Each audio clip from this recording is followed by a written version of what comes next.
Chapitre 1. Une mort dans le calme des heures. L'horloge dans le grand hall de Windermere Lodge.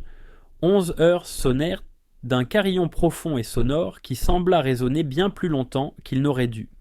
C'était l'une de ces grandes demeures de campagne qui paraissaient avoir été construites non seulement pour impressionner, mais aussi pour dissimuler. Ces couloirs ombragés, ces portraits désapprobateurs, ces invités perpétuellement trop polis, ce soir-là, cependant, la politesse avait atteint ses limites. Lady Eugenia Windermere, veuve de feu Sir Charles, avait organisé une petite réception distinguée pour commémorer le 10e anniversaire de la mort de son époux. Une tradition, insistait-elle, pour nous rappeler la dignité éphémère de la vie. Ses invités avaient bon dîner de faisan et de Bourgogne, échanger des observations sèches sur la politique et la poésie, et écouter la lecture dramatique par Lady Eugenia elle-même d'un poème de Tennyson. Franchir la barre, la soirée s'était déroulée sans incident, jusqu'à ce qu'elle ne le soit plus. Il était précisément 11h30 lorsqu'un cri retentit de l'aile ouest, un cri perçant, strident et sans aucun doute féminin. Les domestiques s'immobilisèrent. Les invités, 6 en tout, échangèrent des regards surpris, puis se précipitèrent vers la source du cri. Là, dans la faible lueur des bougies de l'ancien bureau de feu Sir Charles, gisait le corps de mademoiselle Clara Devine, la dame de compagnie et secrétaire de Lady Eugenia. Elle était étendue sur le tapis persan, une main pâle tendue vers l'âtre. Ses yeux, grands ouverts et vitreux, fixaient le plafond peint au-dessus d'elle. Sur le sol à côté d'elle se trouvait une seule plume blanche, longue, délicate et soigneusement posée sur le couvercle d'un petit coffret en chêne qui reposait sur le bureau. Le coffret lui-même était une chose curieuse, une ancienne relique funéraire qui aurait appartenu à Sir Charles, gravée d'un blason familial et de l'inscription latine « La vérité dans la poussière, la vérité ».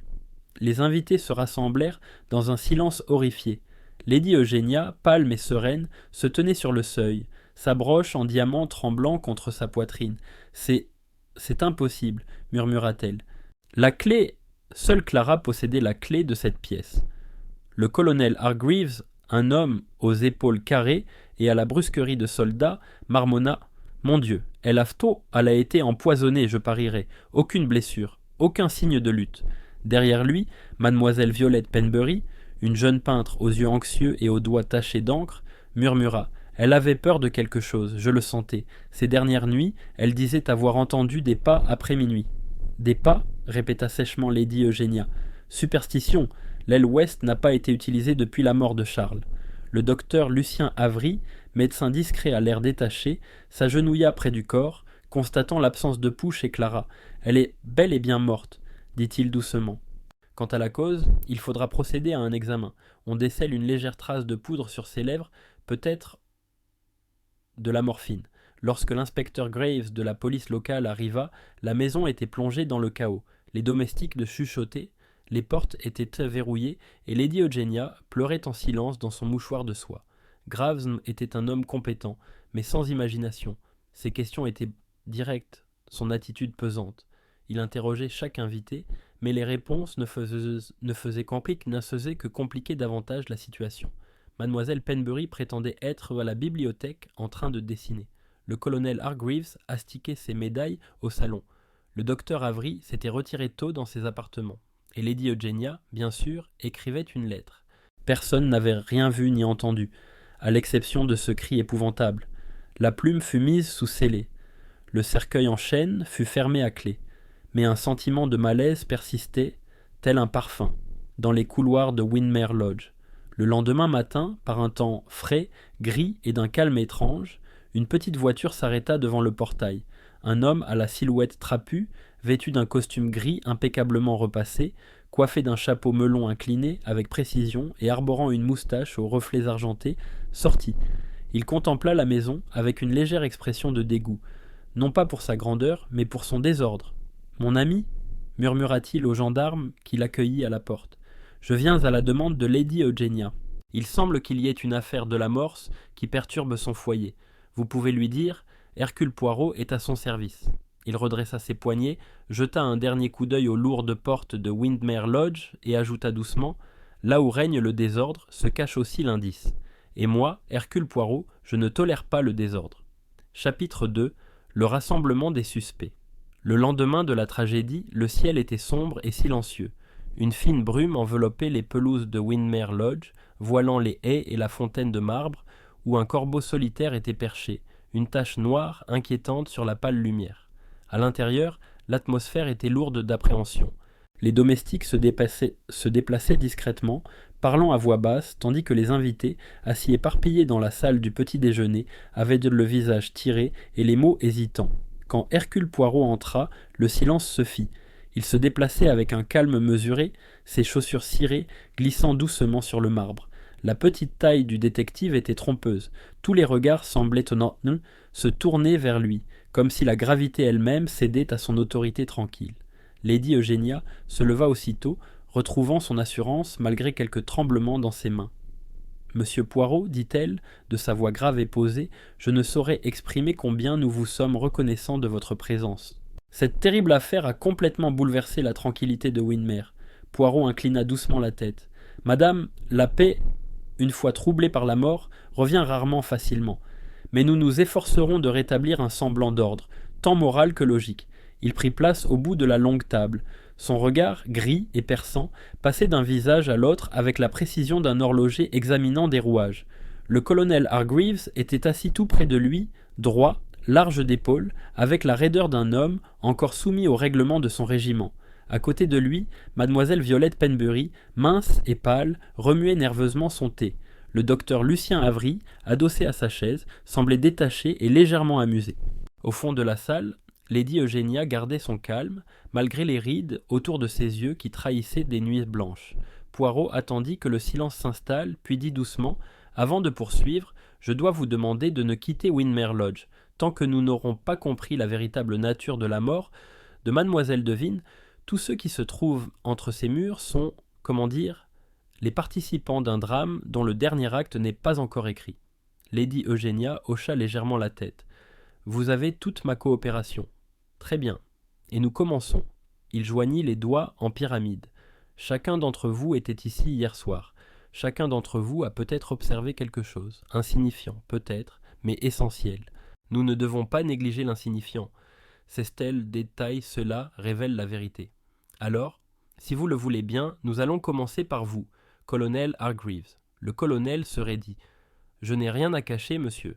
J'étais au salon en train de polir mes médailles, comme je l'ai dit à l'inspecteur. À mon âge, il ne reste plus grand-chose à se vanter. Le service militaire en est un. » Poirot esquissa un léger sourire. « Mais oui, mais c'est l'heure qui m'intéresse. Vous avez poli des médailles, si tard, après 11 heures ? » « L'habitude, » répondit Hargreaves. « La vie militaire apprend à trouver du réconfort dans la routine. J'avais fini mon brandy et je me préparais à aller au lit quand j'ai entendu ce cri épouvantable. Et avant cela... » Le colonel hésita, puis dit « Mademoiselle Devine était présente au dîner, naturellement. Une jeune fille calme et efficace, dévouée à Lady Eugénia. Je ne l'ai jamais vue comme quelqu'un de nerveux. Mais si je peux me permettre d'être franc, elle était mal à l'aise ces derniers temps. Effrayée, peut-être. »« Ah !» dit Poirot d'une voix douce. « De quoi ? Ça, je ne peux pas le dire. » Poirot hocha la tête une fois, prenant une petite note dans son carnet. Il se tourna ensuite vers Violette Penbury, qui tressaillit légèrement sous son regard. « Mademoiselle, vous connaissiez mademoiselle Devine ? » ?»« Oui, dit Violette d'une voix à peine audible. Nous nous promenions parfois ensemble dans les jardins. Elle était douce, très sérieuse, mais elle hésita. Ces derniers temps, elle semblait préoccupée. Elle disait avoir fait une découverte qu'elle ne comprenait pas encore, quelque chose à propos de la vérité et de la poussière. » Les yeux de Poirot brillèrent. « Vérité et poussière ? Curieux mot, non ?» Violette hocha la tête, les mains tremblantes. Elle a aussi mentionné la plume, une fois, celle qu'ils ont trouvée. Elle a dit que c'était un signe, ou un avertissement. Je pensais qu'elle se faisait des idées. Elle avait l'air si effrayée. Poirot se pencha en avant. « Vous n'avez rien entendu hier soir avant le cri ? » ?»« Non. J'étais à la bibliothèque en train de dessiner. Quand je l'ai entendu, j'ai laissé tomber mon crayon. Je m'en souviens, du bruit du crayon qui roulait sur le sol. » Ses yeux brillaient, mais Poirot ne remarqua pas ses larmes, seulement la légère tache d'encre au coin de son poignet. « Vous dessinez d'imagination ou d'après nature ? » ?»« De mémoire, » répondit-elle surprise. « Bien. La mémoire est un modèle perfide, » murmura-t-il. Il se tourna ensuite vers le docteur Avery. « Monsieur le docteur, votre avis médical sur la cause du décès ?» Avery ajusta ses lunettes. « Comme je l'ai dit à l'inspecteur, il s'agissait très probablement d'un poison. Bien qu'aucune trace de résidu n'ait été retrouvée dans le verre ou la carafe, je soupçonne une ingestion plus tôt dans la soirée, peut-être intentionnelle, peut-être pas. Vous insinuez un suicide ? Demanda Poirot d'une voix calme. Avery esquissa un sourire. Je ne sous-entends rien, mais elle était visiblement sous pression. Je lui avais proposé un sédatif la semaine dernière. Elle l'a refusé. Poirot haussa un sourcil. Vous étiez aussi son médecin ? Officieusement. J'ai été l'invité de Lady Eugénia ces derniers mois pour ma santé et mes loisirs. On traite son entourage avec courtoisie. Lady Eugénia intervint doucement. Le docteur Avery a été d'un grand secours depuis le décès de mon mari. C'est un ami de la famille. En effet, dit Poirot, son regard passant de l'un à l'autre. Et vous, madame, comment mademoiselle Devine est-elle devenue votre employée ? Elle est venue me voir il y a 2 ans, en provenance de Londres, intelligente, discrète. Elle s'occupait de ma correspondance et de mes papiers personnels. Les lèvres de Lady Eugénia se pincèrent. Elle était d'une loyauté sans faille. Et hier soir, elle a quitté le salon après le dîner pour aller chercher des lettres dans mon bureau. C'était peu avant 11 heures, je ne l'ai plus revue. Poirot inclina la tête. Et la clé, madame, vous avez dit que seule mademoiselle Devine le possédait. Oui, cela faisait partie de ses fonctions. Le bureau contenait des documents familiaux privés, notamment le testament de mon défunt mari. À ce moment-là, l'expression de Poirot changea imperceptiblement. Ah, le testament.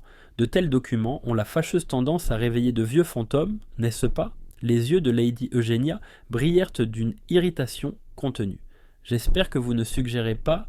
Suggérer ? Non, madame, je me contente d'observer. Il sourit poliment, puis se leva. Vous me pardonnerez si j'examine le bureau. C'est là, je crois, que mademoiselle Devine parle encore, en silence. L'aile ouest de Windermere Lodge était plus froide que le reste de la maison, l'air y conservant une légère odeur de bougies éteintes. Poirot s'arrêta devant la lourde porte en chêne du bureau, désormais scellée par un ruban adhésif officiel. Le gendarme la lui ouvrit.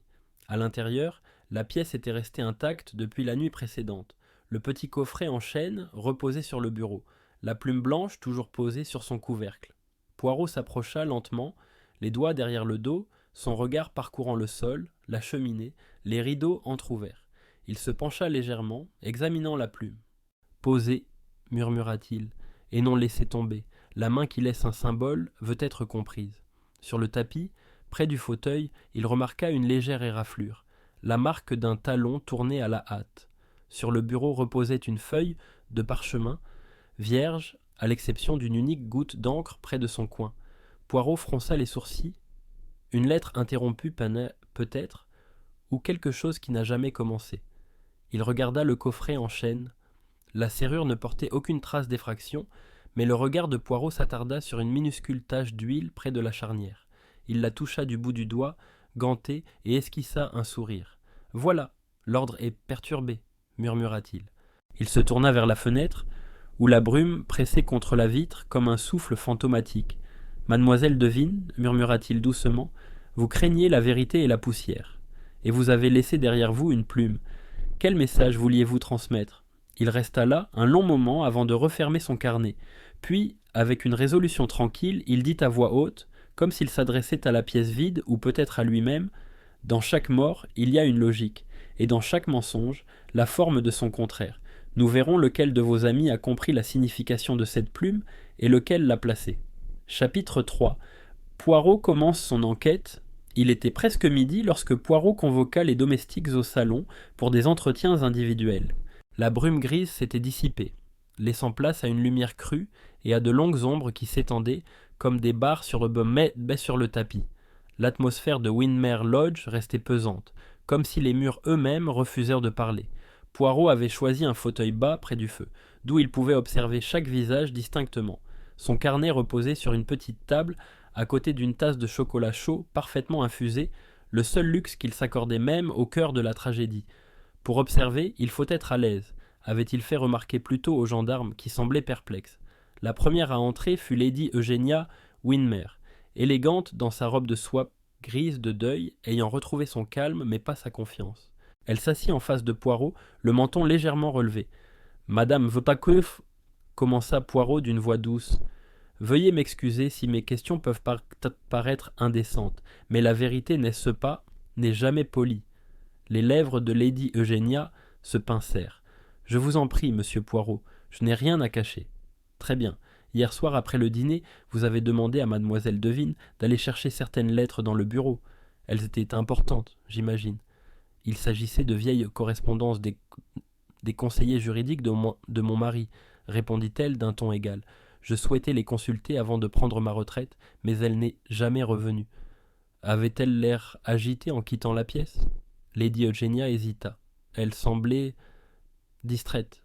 J'ai mis cela sur le compte de la fatigue. Elle n'était pas bien ces derniers jours. Trop de responsabilités, peut-être. Poirot se pencha légèrement en avant. Et pourtant, elle seule possédait la clé du bureau de votre défunt mari. C'est une situation curieuse. Non, Sir Charles était un homme discret, déclara froidement Lady Eugénia. Il a demandé que certaines affaires familiales restent confidentielles. Même après sa mort, mademoiselle Devine a été chargée de gérer ces documents avec discrétion. Les yeux de Poirot brillèrent. Ah, la discrétion. C'est une belle qualité jusqu'à ce qu'elle devienne secret. Et le secret, madame, a la fâcheuse habitude d'attirer le malheur. Elle fronça les sourcils, visiblement agacée par l'insinuation. Si vous insinuez que l'un d'entre nous souhaitait du mal à cette pauvre fille, vous vous trompez. Le sourire de Poirot était discret mais courtois. Je ne suggère rien. Je constate simplement que la confiance, une fois mal placée, peut mener à la tragédie. Dites-moi, madame, quel est votre souvenir du personnage de mademoiselle Devine? Elle était sérieuse, obéissante et loyale. Je comptais entièrement sur elle. Mais ces derniers temps, sa voix s'est brisée. Elle s'est éloignée. J'ai pensé qu'elle envisageait peut-être de quitter mon emploi. Poirot inclina la tête. L'a-t-elle dit? Non, ce n'était qu'une impression. Mais les femmes perçoivent ce genre de choses, monsieur Poirot. Elle évitait mon regard ces derniers jours. Poirot prit une petite note. Merci, madame. Une dernière question. Le cercueil de votre mari, celui sur lequel la plume a été trouvée, quelle est sa signification? Lady Eugénia parut un instant troublée. C'était une relique de sa collection. Il était fasciné par les objets funéraires. Un passe-temps morbide, disais-je toujours. Le cercueil ne contenait rien de valeur, juste de la poussière. De la poussière, répéta Poirot à voix basse. Comme il est curieux que mademoiselle Devine parle de vérité et de poussière, non, peut-être savait-elle quelque chose à propos de ce cercueil, quelque chose que vous ignoriez. Lady Eugénia se leva, son sang-froid s'effritant. Je ne veux pas que ma maisonnée soit soumise à la superstition, monsieur Poirot. C'était une tragédie, rien de plus. Que d'os? Peut-être, dit Poirot d'une voix douce. Mais les tragédies ne sont que des crimes beau féki mal compris. Elle quitta la pièce avec une dignité tranquille, son parfum persistant longtemps après son départ. Puis vint le docteur Lucien Avery. Il entra avec l'assurance calme d'un homme que les émotions humaines lui déplaisent légèrement. Il s'assit, les jambes croisées, et observa Poirot avec une curiosité modérée. « Je suppose que vous souhaitez parler de mademoiselle Devine, dit-il. Poirot sourit. « Quoi d'autre, mon docteur? Vous êtes à la fois médecin et hôte de cette maison. Une position des plus privilégiées pour observer les nerfs et les humeurs de ses habitants. » Les lèvres d'Avery esquissèrent un sourire ironique. De l'observation, oui, mais on peut observer sans comprendre. Mademoiselle Devine était troublée, mentalement, peut-être. Elle m'a confié qu'elle se sentait observée. Observée? Par qui? Elle n'a rien dit. Elle a seulement dit qu'elle pensait que quelqu'un était entré dans le bureau pendant la nuit. Je lui ai conseillé d'en parler à Lady Eugénia, mais elle a refusé. Poirot hocha lentement la tête. Elle craignait donc quelque chose de précis ou quelqu'un. La peur est une chose complexe, monsieur Poirot. Elle peut être réelle ou imaginaire. Mon avis médical, elle était au bord de l'évanouissement. Surmenage, insomnie, peut-être des hallucinations. Poirot le regarda attentivement. Et pourtant, vous, mon docteur, ne lui a-t-on pas proposé d'aide médicale à ce moment-là? Avery haussa légèrement les épaules. Je lui ai proposé. Elle a refusé. Il y eut un silence. Poirot tapota légèrement son carnet du doigt. Dites-moi, docteur, quelle était votre relation avec le défunt mari de Lady Eugénia? Avery esquissa un sourire. Je n'ai rencontré Sir Charles qu'une seule fois, il y a des années. C'était un collectionneur passionné d'objets insolites. Je l'ai soigné pour un léger problème cardiaque. Sa mort est survenue plus tard, subite mais sans circonstances suspectes. Le ton de Poirot était doux. Vous êtes donc resté longtemps, notre hôte? Oui, Lady Eugénia est très généreuse de son hospitalité. Je lui ai donné des conseils médicaux lorsque cela était nécessaire. Le regard de Poirot s'aiguisa presque imperceptiblement. Et pourtant, Vous n'êtes pas son médecin traitant. L'expression d'Avery a brièvement changé. Vous êtes remarquablement bien informé. C'est mon rôle, dit Poirot. Dites-moi, lorsque vous avez examiné le corps de mademoiselle Devine, avez-vous remarqué la plume ? Avery retrouva son calme. Bien sûr, un bibelot sans importance, pensai-je. Les choses insignifiantes, murmura Poirot, sont ma spécialité. Avery inclina poliment la tête et se retira, laissant Poirot plonger dans ses pensées. Mademoiselle Violette Penbury entra ensuite. Elle paraissait fragile sous la vive lumière du jour, ses cheveux blonds s'échappant de ses épingles, ses yeux cernés par le manque de sommeil. Elle serrait contre sa poitrine un carnet de croquis comme une armure. « Veuillez vous asseoir, mademoiselle, » dit aimablement Poirot. « Vous êtes artiste, n'est-ce pas ? Alors vous comprendrez comment les petits détails composent la vérité. » Violette hocha légèrement la tête. « Je vais vous dire ce que je peux. Je repense sans cesse à son visage, celui de Clara, la dernière fois que je l'ai vue. Elle avait peur, certes, mais il y avait autre chose, une détermination. Elle a dit qu'elle avait écrit une lettre qui allait arranger les choses. » Poirot plissa légèrement les yeux. « Une lettre ? Adressée à qui ? Elle n'a rien dit. J'ai posé la question, mais elle s'est contentée de sourire, un sourire si étrange, et a dit « Cela atteindra les bonnes personnes en temps voulu. » Poirot se pencha en arrière en se tapotant le menton. « Et cette lettre, on ne l'a jamais retrouvée. » Violette secoua la tête. « Non, mais elle portait une petite clé autour du cou accrochée à une chaînette. Peut-être qu'elle ouvrait quelque chose où la lettre était rangée. » La voix de Poirot se fit plus basse jusqu'à un murmure. « La clé, on ne l'a pas trouvée sur son corps. » Violette parut surprise. « Ce n'était pas le cas ? » ?»« Non. » Poirot observa attentivement sa réaction, la confusion sincère, le tremblement de peur qui traversa son visage. « Merci, mademoiselle. Vous m'avez été d'une grande aide. Une dernière question. Mademoiselle Devine a-t-elle jamais parlé de Lady Eugénia ? » « Oui, » murmura Violette. « Elle a dit qu'elle l'admirait et qu'elle la plaignait. » Ah ! Les yeux de Poirot s'illuminèrent. Admirer et plaindre à la fois, un mélange dangereux. Lorsque la porte se referma derrière Violette, Poirot resta assis un moment, le regard fixé sur les flammes dansantes dans l'âtre. Il sirotait lentement son chocolat chaud, son esprit traçant des motifs invisibles aux autres. Il se leva enfin et se dirigea vers la fenêtre, d'où il contempla les jardins brumeux. Chaque feuille, chaque allée, tout semblait ordonné, la géométrie même de la vie. Pourtant, à l'intérieur de Windermere Lodge, le désordre régnait. Des mensonges se faufilaient sous la surface comme des poissons dans les profondeurs obscures. Il se retourna lorsque l'inspecteur Graves entra discrètement. « Eh bien, monsieur Poirot, voyez-vous ? Une piste se dessinait ?» Poirot esquissa un sourire. « Une piste, oui, mais pas encore la destination. Chaque personne dans cette maison cache quelque chose, de l'orgueil, de la peur ou de la culpabilité, et l'une d'entre elles cache un meurtre. » Graves fronça les sourcils. « Vous croyez donc qu'il s'agit d'un meurtre, et non d'un empoisonnement qu'elle se serait fait elle-même ?» La moustache de Poirot se hérissa. « Mon cher, le suicide est un acte propre, et ceci, je crois, a été orchestré par un esprit trop friand de désordre. Non, non, elle a été réduite au silence, et ce n'est pas un hasard. » Il jeta un dernier coup d'œil vers l'aile ouest. « Il manque une lettre, une clé est égarée, et une plume est posée comme une signature. Dites-moi, inspecteur, avez-vous déjà vu un oiseau arranger son plumage sur sa tombe ?» Graves secoua lentement la tête. « Très bien, » dit Poirot d'une voix douce. « Alors préparons-nous. Ce soir, je retournerai dans le bureau. Et peut-être, mon ami, la première fausse piste sera révélée. » Il rajusta ses poignets, les yeux brillants d'une certitude tranquille.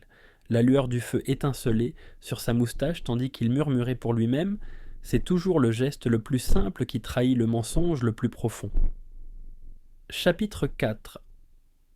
La première fausse piste. Les ombres du soir s'allongeaient sur Windermere Lodge, adoucissant les contours nets de ses hautes fenêtres et de ses murs couverts de lierre. Du salon parvenait le faible crépitement du feu et le murmure des conversations des invités, visiblement mal à l'aise. La maisonnée semblait suspendue entre deux mondes, le silence et la confession, comme si un seul mot de travers pouvait briser le fragile calme qui y régnait. Hercule Poirot était assis seul à son bureau, sa silhouette menue figée dans une immobilité parfaite. Devant lui, une feuille de papier couverte d'une écriture soignée et régulière, ses propres notes. Il avait passé l'après-midi à agencer des fragments de témoignages comme les pièces d'un échiquier, le chagrin de Lady Eugénia teinté de fierté, le calme du docteur Avery frôlant l'arrogance, la sincérité nerveuse de Miss Penbury et le sens du devoir implacable du colonel. Chaque pièce était en mouvement, mais aucun schéma ne se dessinait encore. Et pourtant, cette plume, ce symbole délicat, posé avec un soin si délibéré, blanc sur le couvercle du cercueil, comme une innocence feignant la pureté. La moustache de Poirot tressaillit tandis qu'il murmurait pour lui-même. Ce n'est pas qu'un simple symbole, non. C'est un message et une vantardise. On frappa à sa porte, interrompant ses pensées. L'inspecteur Graves entra, casquette à la main, ses lourdes bottes résonnant lourdement sur le parquet. « Bonsoir, monsieur Poirot. J'ai une information qui pourrait vous intéresser. » Poirot lui fit signe de continuer. Une des domestiques, Nora, la plus jeune, vient de se manifester. Elle dit avoir vu le colonel Hargreaves quitter le couloir de l'aile ouest à peu près au moment du meurtre. Elle n'avait rien dit avant, de peur d'être mise à l'écart. Poirot haussa les sourcils. « Ah, mon Dieu. Et elle est sûre de l'heure. Elle dit qu'elle transportait du linge et qu'elle est passée devant l'horloge de la galerie. Il était 11h30, au même moment que le cri. »« Très précis. » Poirot murmura. « Et quelle explication donne le colonel ?» L'expression de Graves se durcit. Il le nie catégoriquement. Il prétend n'avoir jamais quitté le salon après 22h30. Poirot se leva en lissant ses poignets. Nous devons donc permettre au colonel de s'expliquer avec logique et patience. Amenez-le ici, s'il vous plaît. Le colonel Hargreaves entra peu après, le dos raide, la mâchoire serrée comme un homme prêt au combat. L'inspecteur m'informe que je suis suspecté, dit-il sèchement. Absurde, si vous voulez mon avis. Poirot le regarda calmement. Colonel, ce n'est pas soupçon, c'est simplement par curiosité. Voyez-vous, on nous a dit que vous aviez été aperçu dans le couloir ouest, près du bureau. Cela contredit évidemment votre déclaration précédente. Le visage du colonel devint écarlate. Baliverne. Qui vous a raconté ça? Un domestique hystérique? Je vous le dis, j'étais au salon en train de polir mes médailles. Demandez à Lady Eugénia, elle m'y a vu. Poirot croisa délicatement les mains. Nous lui demanderons s'il le faut. Mais dites-moi, pourquoi une telle chaleur? Mon colonel, la vérité n'a pas besoin d'être criée. Hargreaves prit une profonde inspiration, se maîtrisant visiblement. Écoutez, Poirot, il se peut que je me sois dirigé un instant vers l'aile ouest. Peut-être pour aller chercher ma pipe, on perd facilement la notion du temps dans une telle confusion. Mais je ne suis certainement pas entré dans le bureau et je n'ai fait aucun mal à cette pauvre fille. Ah, vous allez chercher votre pipe, n'est-ce pas? Et où, puis-je me permettre de vous demander, l'arrangez-vous? Dans mes propres appartements, au premier étage côté est. Poirot esquissa un sourire. Mais l'aile ouest se trouve dans la direction opposée. Le regard du colonel vacilla. Un bref instant, l'incertitude traversa son visage. Une hésitation si imperceptible que la plupart ne la remarqueraient pas, mais pas Poirot. « J'ai pris le chemin le plus long, murmura-t-il. Vieilles habitudes, j'aime bien me dégourdir les jambes avant d'aller au lit. » Poirot resta silencieux pendant plusieurs secondes. Puis, doucement, très intéressant, « Vous voyez, colonel, même le chemin le plus long doit bien mener quelque part. » Il se pencha en avant. « Lorsque vous étiez en service, croyez-vous aux coïncidences? » Non, monsieur. Les coïncidences tuant des hommes. Exactement. La voix de Poirot était d'une douceur veloutée. Vous comprenez donc sans doute pourquoi je trouve curieux que vous, homme d'habitude, alliez faire un tour nocturne à l'autre bout de la maison, le soir même où un meurtre y est commis. Le colonel fronça les sourcils. Vous m'accusez? Je n'accuse personne, dit Poirot d'un ton suave. Je constate seulement que vous étiez à proximité du lieu et du moment, et que vous avez dissimulé ce fait. Une telle dissimulation, aussi minime soit-elle, n'est jamais innocente. Hargreaves serra les poings. Vous vous croyez malin, Poirot, mais je vais vous dire une chose. Je connaissais Clara Devine. C'était une bonne fille. Si j'avais su qu'elle était en danger, je l'aurais aidée. C'est tout ce que je dirais. Le ton de Poirot s'adoucit d'une douceur inattendue. Merci, mon colonel. Vous en avez assez dit pour le moment. Lorsque le colonel partit, Poirot resta silencieux un long moment, les yeux fixés sur la porte. L'inspecteur Graves se remua, mal à l'aise. Vous pensez que c'est lui? Poirot inclina la tête. Peut-être. Mais une fausse piste est comme une ombre, elle suit la vérité de près, jusqu'à ce qu'on allume la lumière. Cette lumière apparut plus tôt que prévu. Plus tard dans la soirée, Poirot parcourut lui-même le couloir ouest, ses pas feutrés, résonnant silencieusement sur la moquette. La porte du bureau portait encore le sceau de l'inspecteur, mais non loin de là, il remarqua quelque chose d'étrange. Une étroite niche dans le mur, à demi dissimulée derrière une tapisserie. À l'intérieur, une étagère supportait un plateau d'argent terni, et sur ce plateau, la pipe si caractéristique du colonel. Poirot le souleva délicatement. Il était donc là, murmura-t-il. Mais pourquoi mentir sur une chose aussi insignifiante, à moins que... Il jeta un coup d'œil vers la porte du bureau, les sourcils froncés, à moins que la vérité qu'il cache ne soit pas la culpabilité, mais la loyauté. Alors qu'il se retournait, un léger craquement résonna dans le couloir. Quelqu'un l'observait. Le regard de Poirot se porta sur les ombres, mais elles étaient vides. Malgré tout, il esquissa un sourire. Ah, mes amis, tu joues le jeu, tu joues le jeu, et tu y joues KO bien, mais les petites cellules grises, elles, ne dorment jamais. Le lendemain matin, le petit déjeuner fut une affaire tendue. Le colonel avait retrouvé son calme, mais ses yeux, sous ses sourcils épais, étaient empreints d'une profonde agitation. Lady Eugénia, pâle et impassible, lisait son journal avec un calme exagéré. Violet Penbury toucha à peine à son assiette. Poirot, quant à lui, semblait parfaitement serein, comme s'il déjeunait à la terrasse d'un café des Champs-Élysées, plutôt qu'au milieu de la mort et du mensonge. Une fois le repas terminé, Poirot se tourna vers Lady Eugénia. « Madame, un mot, si vous me le permettez. » Ils s'écartèrent pour entrer dans le salon du matin. La lumière du soleil filtrait à travers les hautes fenêtres et se posait sur le portrait de Sir Charles Winmer, une figure sévère aux yeux froids et au sourire énigmatique. Lady Eugénia commença Poirot d'une voix douce. « Le colonel insiste sur le fait que vous l'avez vu dans le salon à 11h30. Est-ce vrai ?» Elle hésita une fraction de seconde à peine, mais Poirot le remarqua, cette infime lueur de calcul avant la réponse. « Oui, dit-elle, je l'ai bien vu. » Poirot inclina la tête. « Merci, c'est très utile. » Lorsqu'elle fut partie, Poirot se tourna vers le portrait. « Mon cher Sir Charles, même dans la mort, tu veilles sur les mensonges des vivants. Typiquement anglais de ta part. » Dans l'après-midi, la rumeur courait parmi les domestiques que le colonel serait bientôt arrêté. L'inspecteur Graves semblait impatient de s'en charger. Mais Poirot garda son calme, voire sa bienveillance. « Laissez la rumeur se propager, dit-il à l'inspecteur d'un ton calme. Les coupables sont comme des papillons de nuit, ils sont attirés par la flamme du soupçon. Et en effet, ce soir-là, la prédiction de Poirot se révéla exacte. À la tombée de la nuit, alors que la pluie commençait à tambouriner aux fenêtres, mademoiselle Violette Penbury apparut à la porte de Poirot, les yeux écarquillés d'inquiétude. « Monsieur Poirot, murmura-t-elle, vous ne devez pas les laisser l'arrêter. Le colonel ne l'a pas tué. » Poirot leva lentement les yeux. « Vous en êtes très certaine, mademoiselle. »« Oui, parce qu'elle me l'a dit, Clara. Avant de mourir, elle a dit qu'elle craignait quelqu'un, mais ce n'était pas lui. C'était quelqu'un en qui elle avait confiance. » Poirot se leva, son expression indéchiffrable. « Ah, mademoiselle, tu aurais dû me le dire plus tôt. »« J'avais peur, a-t-elle avoué. Je pensais que si je me taisais, ça finirait par s'arrêter. Mais c'est pire maintenant. Tout le monde fait semblant, et je ne peux plus le supporter. » Il l'examina avec une profonde compassion, puis dit doucement « Courage, mademoiselle. Vous avez fait ce qu'il fallait, et vous avez peut-être sauvé un innocent. » Elle se mit à pleurer doucement. Poirot lui offrit un mouchoir en soie, parfaitement plié. « Nous y sommes presque, murmura-t-il. La première fausse piste a atteint son but. Le vrai chemin, est sur le point d'apparaître. » Il se tourna vers la fenêtre, observant la pluie dessiner de délicats motifs sur la vitre. « Une fausse piste, voyez-vous, c'est comme un miroir. Elle reflète la vérité, mais à l'envers. » Chapitre 5. Le jeu psychologique. La pluie ne cessa pas de la nuit.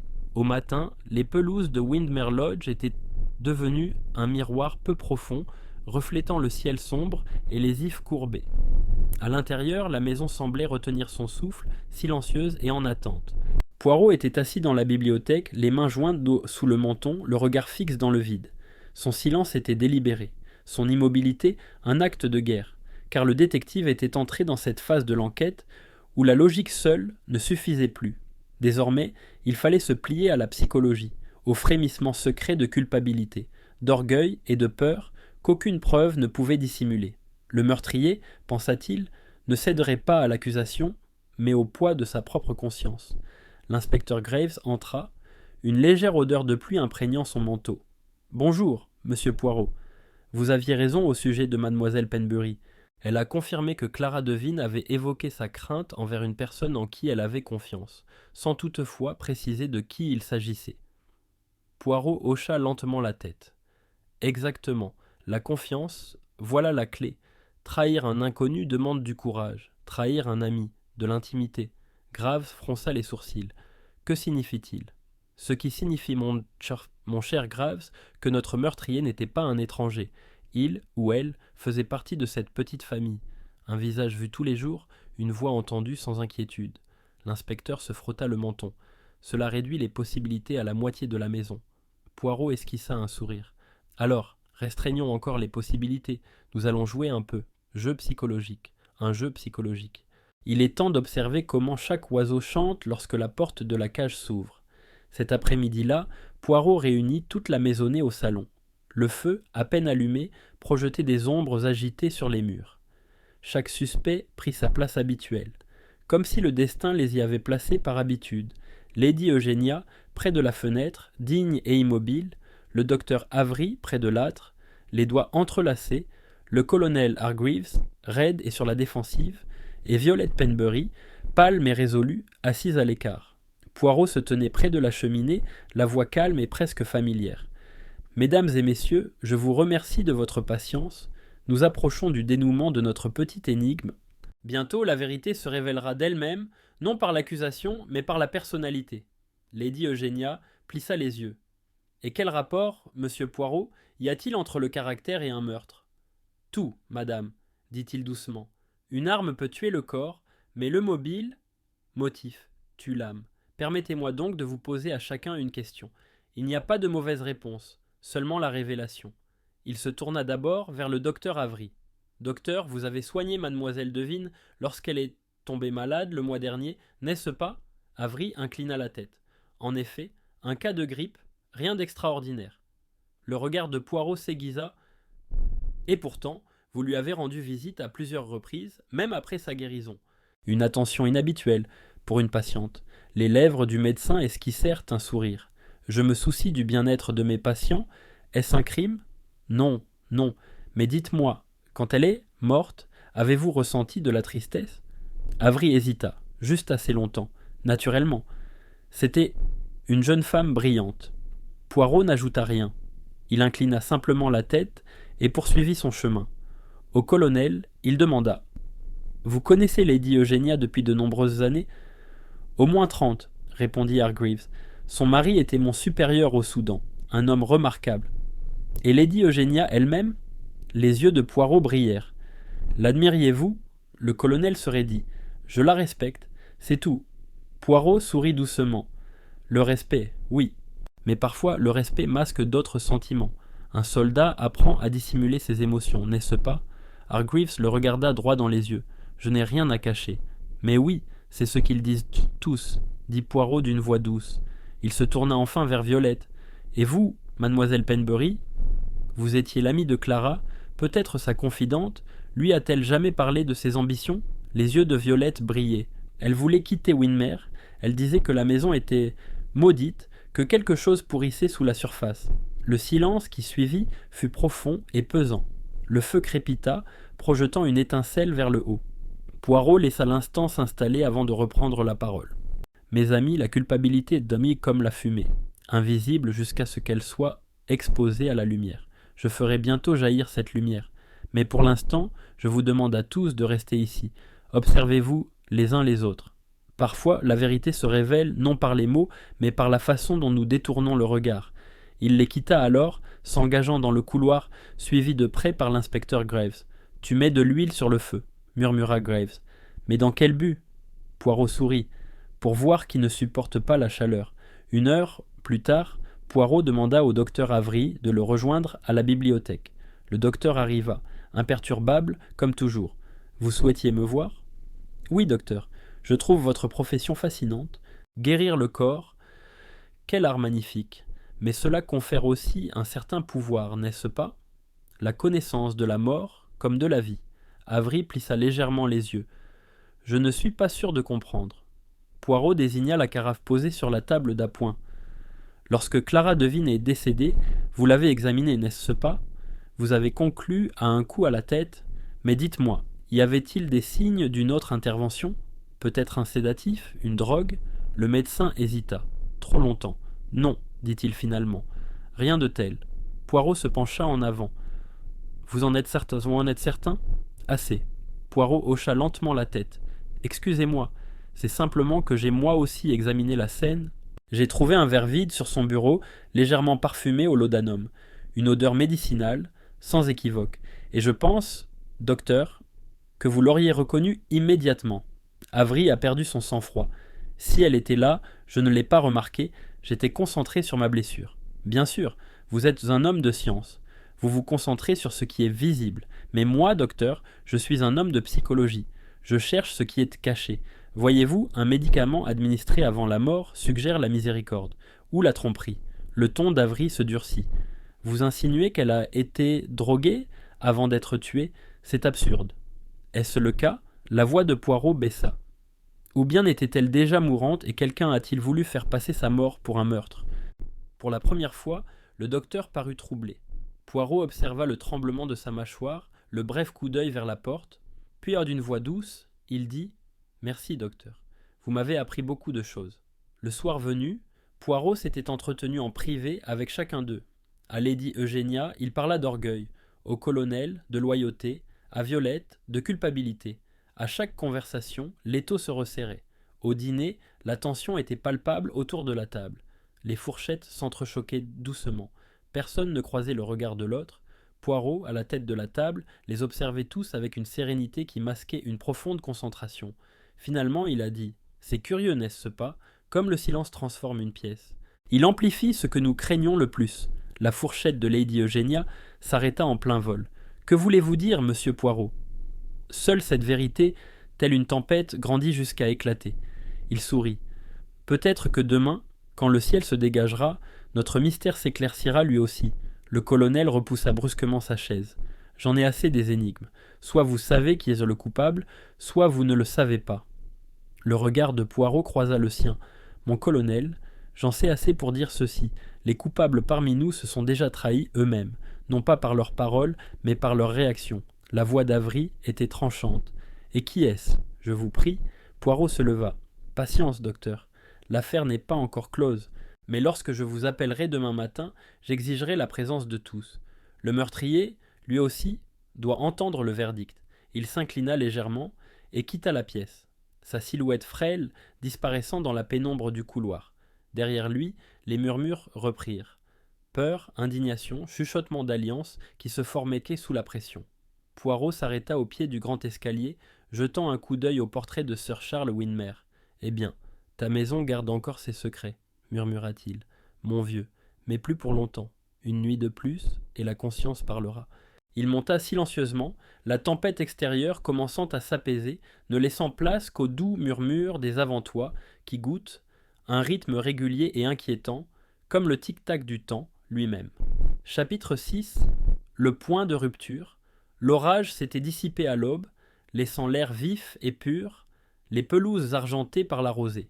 Sous un ciel pâle, Winmer Lodge se dressait, lavée et silencieuse, ses murs de pierre scintillant faiblement, comme si la demeure elle-même se remettait d'une longue maladie. Mais à l'intérieur, la paix n'était pas revenue, un malaise persistait dans les couloirs. Les domestiques évitaient le regard les uns des autres, chaque porte close semblait dissimuler un interlocuteur. Hercule Poirot se leva tôt. Il avait dormi, mais brièvement, un sommeil réparateur qui permet au corps de se reposer tandis que l'esprit poursuit son œuvre. Debout devant la fenêtre de sa chambre, il observait la brume s'élever au-dessus des jardins comme de la fumée. Son reflet dans la vitre était pensif, serein, mais empreint d'une légère mélancolie. Mon Dieu, comme c'est étrange que la vérité soit toujours si simple, et pourtant si difficile à affronter pour un cœur coupable, murmura-t-il. Il ajusta sa cravate, épousseta sa manche et sourit légèrement, satisfait de sa propre discipline. Courage, Poirot. Aujourd'hui, il faudra faire preuve de finesse. Une âme s'effondrera avant la fin de la journée. Au petit déjeuner, l'atmosphère était tendue. Lady Eugénia, impassible, régnait en maître, ses cheveux argentés coiffés avec une précision militaire, le regard aussi dur que les couverts. Le colonel Hargreaves, les yeux rouges et irritables, s'attaquait à sa tartine comme si elle l'avait offensé personnellement. Le docteur Avery était abattu, sa conversation monocorde, tandis que Violette Penbury touchait à peine à son assiette. Poirot entra discrètement, saluant chacun d'un signe de tête poli. « Bonjour, mes amis. » J'espère que vous avez bien dormi. À peine, répondit lady Eugénia d'un ton glacial. Il est difficile de se reposer quand sa propre maison est devenue le théâtre de soupçons. Poirot inclina la tête. C'est désagréable, oui, mais nécessaire. Le meurtre, madame, prospère dans le silence. La vérité, en revanche, exige du bruit. Le colonel renifla. Si vous avez découvert quoi que ce soit, Poirot, dites-le. Cette attente est insupportable. Oh, mais l'impatience, mon colonel, est souvent la compagne de la culpabilité. Hargreaves rougit. Vous feriez mieux de faire attention à vos paroles. Poirot se contenta de sourire et de s'asseoir. Vous me comprenez mal, je parle de la culpabilité de l'inaction. Nous la ressentons tous, la culpabilité de ne pas avoir vu, de ne pas avoir posé de questions, de ne pas avoir empêché. Seul le meurtrier porte une autre forme de culpabilité. Un long silence s'ensuivit. Le regard de Poirot passait d'un visage à l'autre, observant les infimes trahisons émotionnelles. Une mâchoire serrée, un tremblement au coin des lèvres, un regard détourné trop rapidement. Finalement, il dit « Après le petit déjeuner, j'aimerais m'entretenir individuellement avec chacun d'entre vous. Il subsiste une petite incohérence dans chaque récit, une infime once de mensonge. » Son regard s'attarda longuement sur la plume blanche qui reposait désormais dans une enveloppe scellée sur le buffet. Et je pense qu'avant la fin de la journée, nous saurons qui l'a déposée sur le couvercle du cercueil. Poirot a commencé avec lady Eugénia. Elle l'attendait dans le salon, sa silhouette élancée se détachant sur la lumière des fenêtres en baie. « À monsieur Poirot, dit-elle d'un ton froid, si vous comptez poursuivre mon interrogatoire, j'aimerais qu'il soit vite terminé. J'en ai assez enduré. » « Mais non, madame, dit Poirot d'une voix douce. Vous avez enduré, oui, mais vous n'avez pas encore face. Elle fronça les sourcils. Affronté à quoi ? La vérité sur ce que cette maison est devenue depuis la mort de Sir Charles. Vous la conservez comme un sanctuaire. Or tous les sanctuaires sont bâtis sur des tombes. Dites-moi, pourquoi mademoiselle Devine avait-elle la clé de son bureau ? Ses lèvres se pincèrent. Elle gérait mes affaires. Elle avait besoin d'accéder aux documents de mon défunt mari. En effet. Pourtant, plusieurs de ces documents, ces journaux militaires, ces lettres privées, manquèrent sur le bureau lorsque je l'ai examiné. S'en est-elle également chargée ? Le regard de lady Eugénia s'assombrit. Si elle les a enlevés, c'était à mon insu. Poirot inclina la tête. Vous ne m'avez pas demandé pourquoi elle s'était rendue dans cette chambre la nuit de sa mort ? Je n'avais aucune raison de le faire. Clara était loyale. L'était-elle ? Murmura Poirot. Ou avait-elle découvert quelque chose qui rendait la loyauté dangereuse ? La voix de la veuve tremblait. Vous insinuez beaucoup trop de choses, monsieur Poirot. La mémoire de mon mari ne doit pas être mêlée à des conjectures. L'expression de Poirot s'adoucit. Ah, madame, vous méprenez sur mon point de vue. Je ne souhaite pas souiller la mémoire, mais seulement la purifier. Parfois, les vivants enterrent la vérité pour protéger les morts. Mais la vérité ne reste pas enfouie éternellement. Elle s'agite, telle une plume sur le couvercle d'un cercueil. Son regard vacilla alors. Un instant derrière le givre, Poirot aperçut une douleur, brute et humaine. Mais elle disparut aussi vite qu'elle était apparue. « Vous n'obtiendrez rien de plus de moi, monsieur Poirot, dit-elle en se levant. Je vous ai dit tout ce que je sais. » Poirot s'inclina légèrement. « Peut-être, madame, ou peut-être m'avez-vous tout dit. Peu porter à savoir. » Vint ensuite le colonel Hargreaves. Il entra dans le bureau avec une démarche de soldat et se tint raide devant le bureau. « Je ne vois pas ce que vous espérez apprendre de plus, commença-t-il. Vous m'avez déjà posé la question 2 fois. »« Oui, » Poirot dit d'un ton calme. « Mais la répétition, mon colonel, révèle souvent ce que l'évasion dissimule. » Hargreaves croisa les bras. « Allez-y. »« Vous connaissez lady Eugénia depuis de nombreuses années. Vous l'admirez, vous la respectez. Peut-être même que vous l'aimez ?» Le colonel serra les mâchoires. « Je ne daignerai pas répondre à cela. » Poirot sourit. « Vous l'avez déjà fait, mon ami. Le silence est l'aveu le plus éloquent. L'amour n'est pas un crime. Non, mais la jalousie. Par contre, cela peut être un catalyseur extrêmement dangereux. Dites-moi, lorsque mademoiselle Devine a commencé à gérer les affaires de lady Eugénia, cela vous a-t-il inquiété ? » Le colonel hésita. « Je ne lui faisais pas confiance. Elle était ambitieuse et manipulatrice. Je l'ai dit à Eugénia. »« Et a-t-elle écouté ?» Il détourna le regard. « Non. Elle a dit que j'étais vieux jeu, que je voyais du danger là où il n'y en avait pas. » La voix de Poirot s'est faite plus grave. « Et quand Clara est morte, avez-vous eu le sentiment d'être vengé ?» Hargreaves releva brusquement la tête. « Bon sang, tu crois que je l'ai tuée par pure méchanceté ? Je pense, dit doucement Poirot, que vous aimiez Lady Eugénia trop profondément pour supporter de la voir trompée par qui que ce soit. Le colonel respirait fort. Un instant, Poirot crut qu'il allait avouer. Mais le vieux soldat se reprit, se redressa et dit simplement « Vous perdez votre temps. Quoi qu'il soit arrivé à cette fille, ce n'est pas moi. » Poirot acquiesça. « Bien sûr. Pourtant, vous tremblez quand vous prononcez son nom. Un sentiment de culpabilité, peut-être, non pas pour l'acte, mais pour l'omission. » Il congédia le colonel d'une révérence, remarquant que la main de l'homme tremblait lorsqu'il tourna la poignée de porte. Le troisième entretien était avec Violette Penbury. Elle entra avec hésitation, un petit carnet de croquis serré contre sa poitrine. « Mademoiselle Penbury, dit Poirot avec bienveillance, vous m'avez été d'une grande aide. Pourtant, il y a quelque chose que je ne comprends pas. Vous avez dit que mademoiselle Devine avait peur, des pas, des chuchotements, et qu'elle souhaitait quitter Windermere. Vous a-t-elle dit pourquoi ?» Violette baissa les yeux. Elle a dit qu'elle avait trouvé quelque chose qu'elle n'aurait pas dû trouver. Un papier, je crois. Elle a refusé de me le montrer. Elle a dit que ça prouvait que quelqu'un ici n'était pas celui qu'il prétendait être. Poirot haussa légèrement les sourcils. Ah. Et le lendemain, elle était morte. Violette hocha la tête, les larmes aux yeux. Je voulais le dire à l'inspecteur, mais j'avais peur. Je pensais qu'il dirait que j'avais tout imaginé.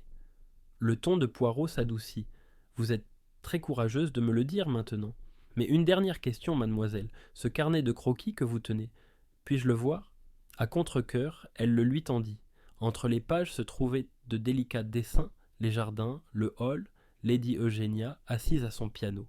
Et un autre, plus sombre, plus étrange, l'intérieur du bureau, avec le petit coffret en chêne sur le bureau, et à côté, la forme indubitable d'un plume. Poirot referma doucement le livre. « Vous avez dessiné ceci avant le meurtre ?»« Oui, murmura Violette. La nuit précédente, je n'arrivais pas à dormir. J'ai cru voir quelqu'un entrer dans le bureau, une ombre qui se déplaçait rapidement. Je n'ai aperçu qu'un bref instant depuis le couloir. J'ai fait un croquis de ce que j'imaginais. » La voix de Poirot était basse. « Vous n'en avez parlé à personne ?» Elle secoua la tête. « Je croyais avoir rêvé. » Poirot se leva, le regard pensif. « Mademoiselle, les rêves sont la façon dont l'esprit confesse ce que le cœur a vu. Vous m'avez été d'une grande aide. » À midi, Poirot avait rassemblé les éléments dont il avait besoin. Les entretiens ne lui avaient pas apporté de faits nouveaux, mais ils lui avaient permis de percevoir des réactions, des intonations, des failles dans le masque. Il se tenait de nouveau à la fenêtre de la bibliothèque, observant les nuages se dissiper et laisser place à la lumière du soleil. Derrière lui, l'inspecteur Graves s'approcha. « Alors ?» demanda l'inspecteur. « Vous les avez tous vus, qu'en pensez-vous » Poirot esquissa un sourire. « Je crois que le meurtrier est acculé, mon ami. Pas par moi, pas encore, mais par lui-même. Sa conscience, vous savez, est le meilleur détective de tous. » Il se tourna vers la porte. « Préparez le salon pour demain matin. Tout le monde doit être présent. Nous terminerons ce petit drame comme il se doit, avec ordre et méthode. » Au moment où Poirot s'éloignait, une horloge lointaine sonna midi. Le son résonna dans les couloirs, grave et profond, annonciateur du dénouement. Dans une des chambres, à l'étage, hors de la vue des deux hommes, un rideau frémissait légèrement, malgré la fenêtre fermée. Quelqu'un, quelque part dans la maison, avait entendu suffisamment d'éléments pour savoir que la partie touchait à sa fin. Et pour la première fois, depuis la mort de Clara Devine, Windermere Lodge semblait véritablement vivant. Tremblant, attendant la vérité qui allait bientôt briser son silence. Chapitre 7. Le deuxième crime. Cette nuit-là, la maison ne trouva pas le sommeil. Malgré le tic-tac régulier des horloges et le feu qui brûlait doucement, une agitation palpable régnait qu'aucune chaleur ne pouvait apaiser. Windermere Lodge semblait un immense coffre au secret, ses couloirs résonnant faiblement de soupirs et de pas feutrés. Chaque son était amplifié, une porte qui claque, un plancher qui craque, le sifflement du vent dans les cheminées. Les domestiques, blottis les uns contre les autres dans la cuisine, murmuraient des malédictions et parlaient à fêlés de fantômes, tandis qu'au-dessus d'eux, les invités en m'éveillé étaient chacun hantés par leurs propres pensées. Hercule Poirot était assis à son bureau dans la petite pièce que le majordome lui avait préparée, prenant des notes de sa main impeccable. Sa main, le feu projetait une lueur constante sur son visage, et bien que sa plume se déplaçât Avec une précision calme, ses yeux étaient perçants de concentration. Une image d'ordre, mais sous cette apparence ordonnée se cachait une tension palpable. Il murmura doucement pour lui-même « Oui, tout y est. La psychologie, la peur, la fierté. Le meurtrier croit que la tempête est passée, mais non, la tempête ne fait que commencer. La conscience, acculée, ne reste pas inactive. » Il marqua une pause, tapotant pensivement le bout de sa plume. Il avait remarqué quelque chose cet après-midi-là, un regard, fugace mais indubitable, échangé entre Lady Eugénia et le docteur. Ni affection, ni complicité, mais de la peur d'une connaissance partagée. C'était comme si une vérité les liait, invisible et dangereuse. Poirot l'avait déjà vu dans les yeux de ceux qui dissimulaient une culpabilité, non pas pour eux-mêmes, mais pour autrui. Il referma son carnet d'un claquement sec. « Demain, je saurai, » dit-il doucement. Mais ce soir, peut-être que la vérité tentera de se dissimuler une dernière fois. Il était un peu plus de minuit quand le cri a retenti. Le son fut strident, désespéré, et s'interrompit brutalement. Poirot se leva avant même que l'écho ne se soit dissipé, une bougie à la main, sa robe de chambre flottant au vent tandis qu'il s'élançait dans le couloir. La maison sombra de nouveau dans le chaos. Des portes s'ouvrirent en grand, des pas résonnèrent dans l'escalier, des voix s'élevèrent, confuses. La lumière de Poirot le guida vers l'aile ouest, le même couloir où Clara Devine avait été retrouvée. L'air y était froid, anormalement froid, et les ombres semblaient plus épaisses. Il atteignit la porte du bureau et la trouva entr'ouverte, une légère odeur de fumée s'échappant du couloir. À l'intérieur, un spectacle terrible l'attendait. Le docteur Lucien Avery gisait affalé sur le bureau en chêne, ses lunettes de travers, la main droite agrippée au bord du bois comme s'il avait tenté de se redresser avant que la mort ne l'emporte. Le feu dans la cheminée faiblissait, et à côté le petit cercueil en chêne, celui-là même qui avait porté la plume sur son couvercle, était maintenant ouvert, son intérieur carbonisé, comme si quelqu'un avait essayé d'y détruire quelque chose. Et là, sur le sol près de la main tombée du médecin, gisait une seconde plume. Poirot resta un long moment à contempler la scène, puis déposa délicatement sa bougie sur le bureau. « Ah !» murmura-t-il. « Le voilà de retour. Le symbole réapparaît. Ma conscience parle plus fort que je ne l'aurais cru. » Dame Eugénie apparut sur le seuil, pâle comme du marbre, serrant sa robe contre elle. « Quoi ? Que s'est-il passé ?» La voix de Poirot était calme, mais ferme. « Le docteur Avery est mort, madame. » Elle porta la main à sa bouche. « Morte ? Oh, mon Dieu ! Comment ? Voilà la question, n'est-ce pas ? Dites-moi. Qui d'autre est réveillé ? Dit Poirot. Derrière elle arrivèrent le colonel Hargreaves, le visage rouge de confusion, et Violette Penbury, tremblante de tous ses membres. Le colonel jeta un coup d'œil au corps et murmura « Encore un empoisonnement, à ce que je vois. » Poirot s'agenouilla près du corps et examina le visage du médecin. Ses lèvres étaient légèrement bleutées, comme celles de Clara Devine. « Oui, dit-il doucement, il semble que notre meurtrier ait réitéré son mode opératoire, mais cette fois, la signification est tout autre. » Violette s'avança avec hésitation. « Vous voulez dire la même personne qui a tué Clara ?» Poirot leva les yeux.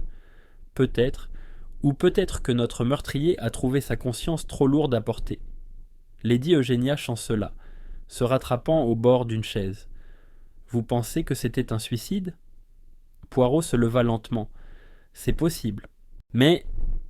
non, madame, cela ne ressemble pas à l'acte d'un homme en quête de paix. Cela ressemble plutôt à l'acte de quelqu'un qu'on a réduit au silence. Au matin, la police était de nouveau arrivée. L'inspecteur Graves paraissait épuisé et sceptique. Encore un décès dans la même pièce. Et cette satanée plume. Si je ne savais pas, je dirais que l'endroit est maudit. » Poirot, debout près de la cheminée, esquissa un sourire. « Une malédiction, inspecteur, n'est qu'une vérité que l'on refuse de nommer. Non, il ne s'agissait pas d'une malédiction, c'était un calcul. » Graves fronça les sourcils. « Alors vous pensez que le médecin a été assassiné ? » « Je pense, dit Poirot, que le docteur en savait trop. Et quand un homme en sait trop, il devient dangereux, pour lui-même ou pour les autres. » Il se tourna vers le cercueil, désormais vide et noirci. Il essayait de brûler quelque chose. « Dites-moi, inspecteur, voyez-vous les cendres ? Elles sont trop fines pour être du simple papier. Quelque chose de métallique a été placé à l'intérieur. » Graves examina le cercueil. Ça aurait pu être un médaillon ou peut-être une petite boîte. Les yeux de Poirot brillèrent. Précisément. Et si je ne m'abuse, il contenait autrefois quelque chose d'une grande importance, peut-être même la clé de notre premier meurtre. Il se tourna vers les autres, de nouveau réunis au salon, pâles et anxieux. Mes amis, vous voyez comme le mal se propage, un mensonge, une tromperie, en entraîne toujours un autre. Quand j'ai dit hier que la conscience allait craquer, voilà, elle a bel et bien cédé, et le résultat est sous nos yeux. La voix de Lady Eugénia tremblait. Si vous croyez que l'un d'entre nous est responsable de cette horreur, je vous en prie, dites-le clairement. Poirot la regarda gravement. Vous me demandez la vérité, madame, mais je ne suis pas encore prêt à vous la dire. Il manque encore une pièce, un acte qui n'a pas encore été joué. Le poing du colonel Hargreaves frappa la table. Pardieu, Poirot, ça ne peut plus durer. 2 morts, et vous parlez encore par énigme. Poirot se tourna vers lui, d'un ton sec. Permettez-moi donc de parler franchement, mon colonel. Le meurtrier est parmi nous. Il est désespéré, effrayé et capable de frapper à nouveau. Mais son plan... Oh! Leur plan commence déjà à se défaire. La plume était un avertissement, pas une signature. La première, elle a été placée délibérément, la seconde, à la hâte. Je vous assure, la différence est capitale. La voix de Violette était faible. Alors, nous ne sommes pas en sécurité? Poirot esquissa un sourire. La sécurité, mademoiselle, est un luxe que les coupables ne peuvent plus se permettre. Mais pour les innocents, le courage suffira. Il se tourna vers l'inspecteur Graves. Veillez à ce que personne ne quitte cette maison. Je vous reparlerai à la tombée de la nuit. D'ici là, je serai prêt à mettre fin à cette tragédie. Lorsque les autres furent partis, Poirot s'attarda seul dans le bureau. Il se déplaçait lentement dans la pièce, ses doigts effleurant les meubles, les étagères, le laiton froid de la lampe. Chaque détail était un mot, chaque objet un murmure. Il s'arrêta devant le portrait de Sir Charles Winmer, un homme sévère aux yeux perçants et à la bouche autoritaire. Poirot l'examina longuement, puis inclina légèrement la tête. « Alors, murmura-t-il, c'est vous qui avez commencé. N'est-ce pas? Les péchés des morts cherchent à s'emparer des vivants. Mais même les péchés obéissent à la logique, mon ami, et la logique, toujours, trahira le menteur. » Il jeta un dernier regard au cercueil calciné, puis à la seconde plume. « Vous avez cherché à étouffer la vérité, mon cher docteur, mais en mourant, vous l'avez prononcée plus fort que les mots. Tout est fini. Demain matin, je les rassemblerai tous, on ne se cachera plus. » Il se tourna vers la porte, éteignant la dernière bougie au passage. L'obscurité engloutit la pièce, hormis une faible lueur provenant des braises mourantes, un dernier rayon de lumière sur le bureau en chêne, où 2 plumes pâles reposaient désormais côte à côte, tels 2 fantômes du jugement. Dans le couloir suivant, le plancher craqua légèrement. Un pas, puis un autre. Poirot s'arrêta, tournant légèrement la tête. « Ah, dit-il au vide, écoutez-moi encore, mon astucieux meurtrier. Alors écoutez bien, car demain matin, Hercule Poirot parlera et votre silence prendra fin. » Chapitre 8. L'indice caché de Poirot. Le matin se leva froid et gris sur Winmer Lodge. La brume s'accrochait aux pelouses comme un souffle sur un miroir, et la maison elle-même semblait enveloppée de ce même silence pesant qui suit les aveux, bien qu'aucun n'eût encore été prononcé. Les domestiques s'activaient à voix basse, comme si les murs pouvaient lorsqu'on les entendre. Dans le salon, les vestiges du chaos de la nuit précédente subsistaient. Des chaises renversées, une carafe de xérès à moitié renversée et une légère odeur persistante de brûlé, une odeur définitive. Hercule Poirot était assis à la table du petit déjeuner, son café intact, une tranche de pain, grillée parfaitement beurrée mais non touchée. Ses yeux, perçants comme du cristal, étaient fixés sur un petit carré de lin plié, posé à côté de son assiette.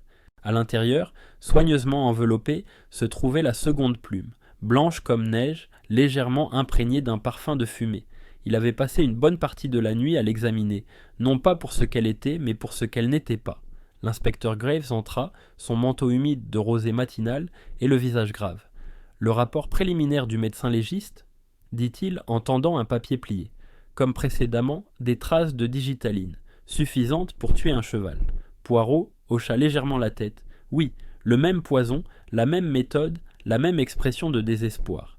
Mais ne trouvez-vous pas curieux, mon ami, que dans le second cas, il n'y ait eu ni verre, ni coupe, ni carafe, rien dans lequel le poison ait été puisé? » Grave fronça les sourcils. « Vous voulez dire que le médecin ne l'a pas bu de son plein gré?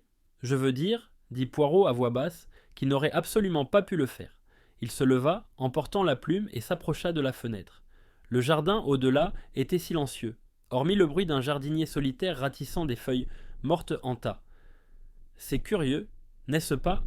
Comme la mort suit le même chemin, mais laisse à chaque fois une empreinte différente.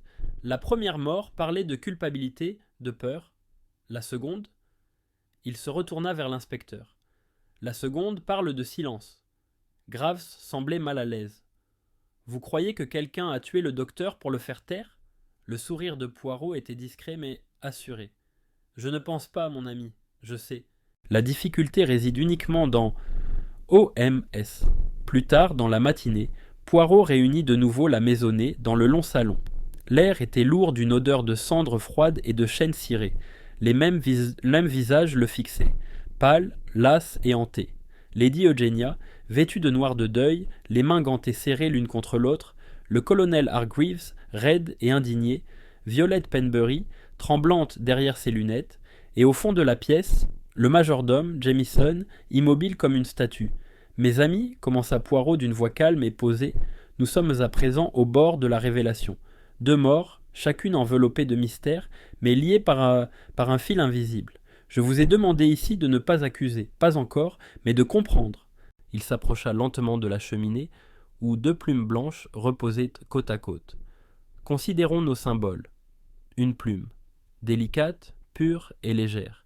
Pour la plupart, un signe d'innocence. Mais dans certaines croyances, elle représente le poids de la vérité elle-même, la mesure de l'âme. Dans le livre des morts, le cœur du défunt était pesé face à la plume de Maat. Un mensonge, même tu, condamnait l'âme à jamais. Les lèvres de Lady Eugenia s'entr'ouvrirent. Vous pensez que le meurtrier l'a laissé là, en guise de châtiment ? Peut-être, dit Poirot, ou peut-être par ironie. Les coupables ont un étrange sens de la poésie. Il se retourna et fit lentement les 100 pas devant eux. Clara Devine a été empoisonnée, rapidement, délibérément. Une femme qui avait tout à gagner à se taire et tout à perdre à avouer. Le docteur Avery, en revanche, était un cas différent. Prudent, méthodique, il est pourtant mort de la même façon. Demandez-vous, un tel homme risquerait-il sa vie pour dissimuler un secret alors qu'il aurait pu simplement s'en aller ? Non, la réponse se trouve ailleurs. Le colonel Hargreaves croisa les bras. C'est très ingénieux, Poirot, mais où voulez-vous en venir ? Le regard de Poirot se leva, acéré comme une lame. À la vérité, mon colonel. Et la vérité, je le crains, vous concerne tous. Le colonel rougit. Vous ne pouvez pas vouloir dire... Je veux dire, interrompit Poirot, que chacun de vous avait quelque chose à gagner de la première mort, et quelque chose à craindre de la seconde. Clara Devine était la gardienne de nombreux péchés. Elle connaissait les dettes, les trahisons, les signatures falsifiées qui permettaient à cette maison de tenir debout. Mais elle n'était pas la seule à le savoir. Le docteur, il en savait trop. Il se tourna vers Violette. Mademoiselle Penbury, vous avez dit hier soir que le docteur Avery était nerveux et agité depuis la mort de Clara. S'est-il confié à vous ? Violette secoua la tête, le regard nerveux. Non, pas vraiment. Juste qu'il regrettait quelque chose. Il a dit avoir commis une terrible erreur il y a des années, mais il n'a pas voulu dire laquelle. Poirot acquiesça. Une sorte d'aveu. Mais à qui ? Pas à vous, je pense, pas à moi non plus. Non, je crois qu'il s'est confié à quelqu'un qui connaissait déjà son secret, quelqu'un en qui il avait confiance. Il se tourna ensuite vers Lady Eugenia. Vous peut-être, madame. Ses yeux s'écarquillèrent. Moi ? C'est absurde. Mais non, vous savez, c'est votre mari, Sir Charles, qui a fait venir le docteur Avery dans cette maison, il y a de nombreuses années. Un médecin, certes, mais aussi un homme influent dans certains milieux peu recommandables. À la mort de Sir Charles, ses affaires étaient compliquées. Et qui, je me demande, les a gérées ensuite ? Qui a veillé à ce que sa réputation reste irréprochable ? Sa voix tremblait. Vous m'accusez de meurtre, monsieur Poirot ? Je n'accuse personne, dit-il doucement. Je ne fais que constater. Et j'en manqua. La tension dans la pièce s'intensifia, le feu crépitait doucement, et Poirot se retourna vers les plumes. La vérité se cache dans les plus petits détails. Mes amis, la nuit dernière, j'ai trouvé quelque chose de fort curieux dans les cendres du cercueil du docteur, non pas du métal, comme je l'avais d'abord cru, mais de la cire, la trace d'un sceau. Et dessus, faiblement imprimée, la lettre Dance. Lady Eugenia se raidit. Les armoiries de la famille, murmura-t-elle. Exactement, dit Poirot. Et dites-moi, qu'est-ce qui a été brûlé et qui portait ce sceau ? Une lettre ? Un document ? quelque chose qui méritait d'être détruit à ce point qu'un homme ait été tué pour cela? Silence, seul le tic-tac de l'horloge. Poirot laissa planer le silence, puis ajouta doucement: il y avait, je crois, un codice au testament de Sir Charles Winmer, découvert par Clara Devine. Il transférait une partie de l'héritage à une personne extérieure à la famille. Elle confronta le médecin qui l'avait rédigé des années auparavant. Celui-ci, à son tour, chercha à le récupérer ou à le détruire. C'est pourquoi elle mourut. Mais le médecin, incapable de trouver la paix, devint un fardeau pour celle qui craignait véritablement d'être démasquée. L'inspecteur Graves passa d'un visage à l'autre. Et qui est-ce? Le regard de Poirot se porta une fois, presque imperceptiblement, sur Lady Eugenia.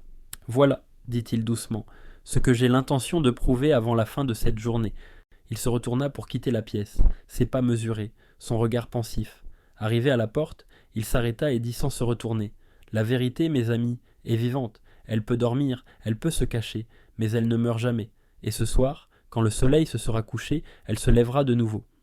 Il les laissa en silence, le cœur battant la chamade, leurs secrets plaqués contre les murs comme des ombres cherchant à s'échapper. À l'étage, dans le calme de son bureau, Poirot rouvrit son carnet. Il y inscrivit 2 noms, Clara Devine et Dr Lucien Navry, et en dessous il traça un simple trait reliant les deux à un 3e nom, encore vierge. Il fixa cet espace un long moment avant d'écrire, très lentement, Winmer. Il referma le livre, les yeux brillants à la lueur des bougies. Enfin, murmura-t-il, il commence à respirer. Dehors, la brume s'épaississait sur les jardins, engloutissant les statues et le chemin de pierre. Au loin, un corbeau croassa, 1 fois, 2 fois, avant que le silence ne revienne, lourd et absolu. Dans ce silence, Hercule Poirot attendait. Le piège était presque tendu. Chapitre 9. Le rassemblement au crépuscule. Le soir tomba sur Winmer Lodge comme un rideau qui se referme. La brume qui avait plané sur les pelouses toute la journée s'épaissit en un linceul pâle, engloutissant les haies et les statues jusqu'à ce qu'elles apparaissent comme des fantômes surgissant de terre. La maison, elle aussi, sembla retenir son souffle, les lustres brillaient faiblement. Les domestiques restèrent dans l'ombre et chaque craquement du plancher résonnait d'un souvenir douloureux. À 6h30, le salon était prêt à la demande de Poirot. Le feu était allumé, sa lueur vacillante projetant de longs reflets d'encens sur les portraits des Winmer disparus depuis longtemps. Au centre de la pièce se trouvait une table cirée, nue à l'exception de 2 plumes blanches posées sur une plaque de verre, chacune portant une étiquette de la main soignée de Poirot, mademoiselle Clara Devine et docteur Lucien Avery. L'inspecteur Graves attendait près de la fenêtre, agité et impatient, tandis que Poirot, impeccable dans son costume gris, ajustait l'inclinaison d'une chaise de 5 centimètres précis.